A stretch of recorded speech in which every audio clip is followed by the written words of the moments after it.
আসসালামু হুম, আলাইকুম শাইখ। বাংলাদেশ থেকে ওয়ালাইকুম বলছিলাম। আসসালাম ওয়া রাহমাতুল্লাহি ওয়া বারাকাতুহু। জি বলেন। শাইখ, আপনার বক্তব্যের মাধ্যমে অনেক ভুল আমল থেকে শিক্ষা গ্রহণ করে সঠিক আমল করতেছি, আলহামদুলিল্লাহ। আল্লাহ আপনাকে নেক হায়াত দান করুক। আমিন, আল্লাহ কবুল করুন, বারাকাল্লাহ, আল্লাহ তৌফিক দান করুন আমার আপনাদের।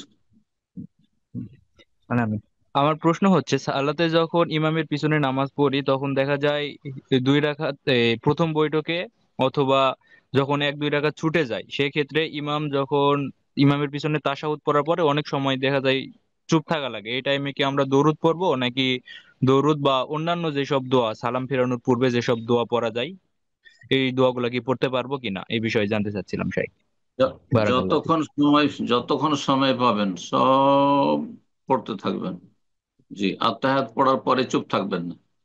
কারণ লা সুকুতা ফিস সালাহ, এমন কোনো দলিল নেই, এমন কোনো ইবাদত নেই নামাজের ক্ষেত্রে, নামাজের কোনো অঙ্গ নেই যেখানে নীরবতা ইবাদত।